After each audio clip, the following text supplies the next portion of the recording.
aí todo mundo e bem-vindo a meu challenge, meu meta, meu meta aprender português em 2 semanas. Ou, não em 2 semanas, mas aprender muito em 2 semanas.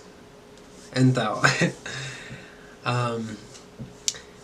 yesterday I just covered a little bit of introduction about kind of my base knowledge based on how much I had already received from actually my job of all places, because I am an ESL teacher part-time and I'm currently working with Portuguese students.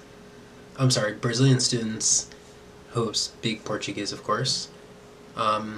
And it's been really cool, you know. They're an interesting bunch and they're all in their early 20s, and I've been able to kind of absorb passively some Portuguese language. Like my style?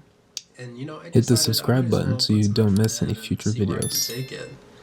So really this past week I started hitting it and really focusing on the nuance between Spanish and Portuguese.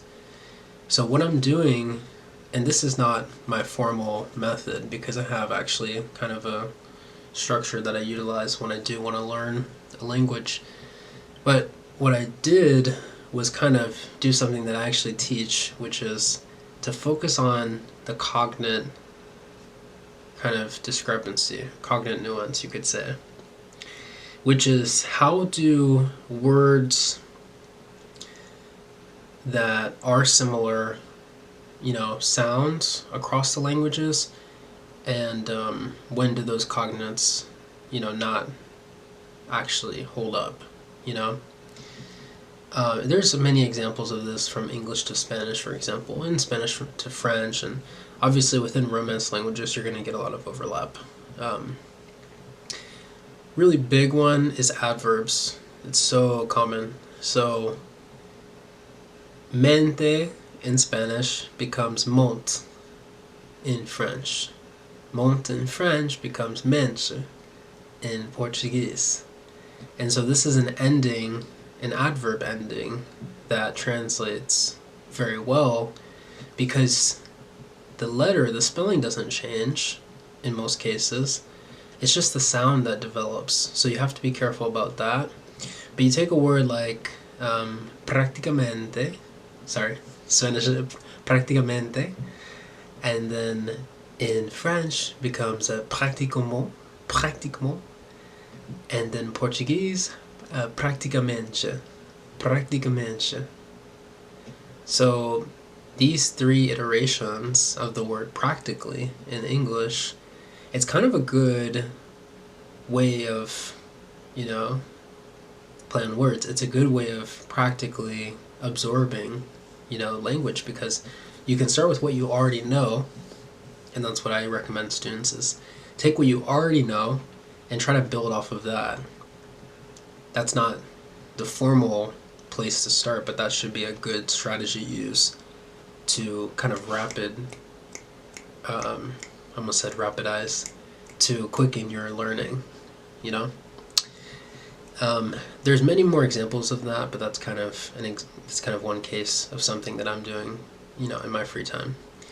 And so I do recommend, of course, with any language venture, to pick up a notebook, because I think recording notes, you know, imagine you're in school. How do you want to retain information? Yeah, you can just memorize it, but if you're not looking at it, if you're not visually seeing it, you know, aside from when you're in class, it's going to be difficult, challenging to, you know, encode it faster. So, you know, this is kind of a bare bones composition notebook. I have some verbs in Portuguese, have conjugation structure. You know, I think if you're somebody that loves languages, this might be something that's a bit boring. You might feel like, oh, I can just kind of skip over that, like, let's just get to the bread and butter. But this is the bread and butter, you know? And as a teacher, I can't just pass this up either. So alphabet. Page 1 Gotta do the alphabet, you know, okay? So, A, B, C, D, E, F, G, H, H, I, J, K, L, M, N, O, P, Q, R, S, T, U, V, W, X, Y, and Z. Okay? So that's the alphabet in Brazilian Portuguese.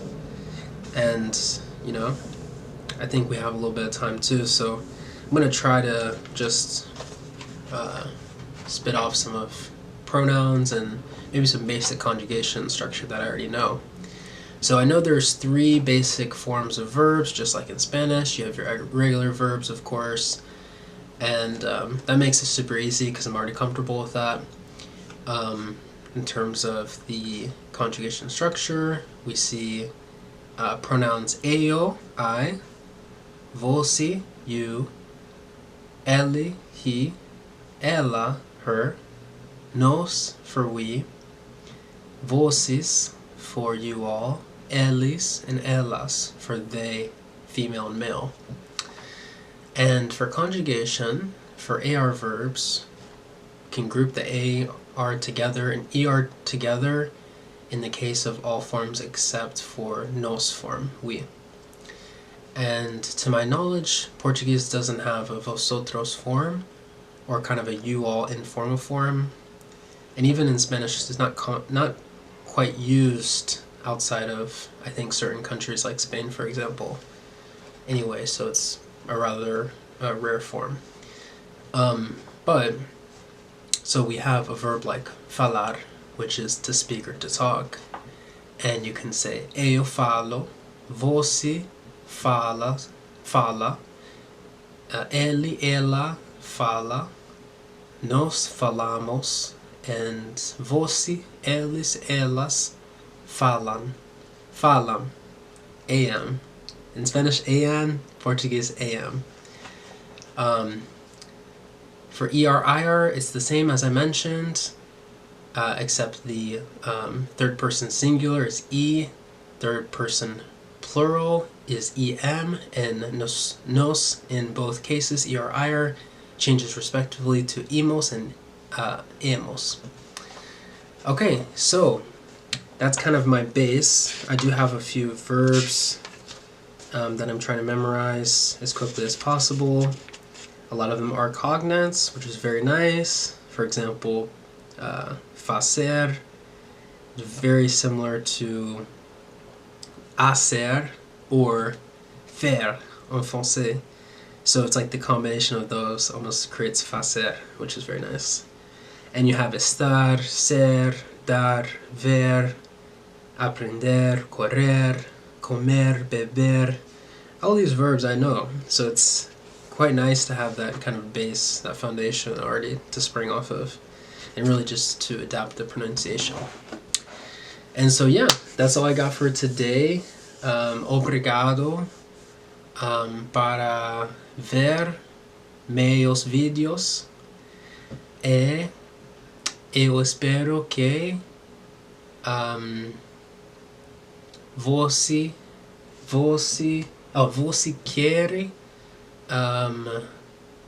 você quer ver mais, não, ver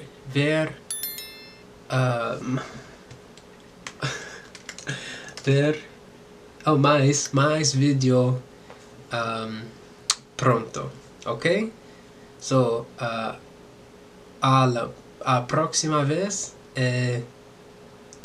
tchau.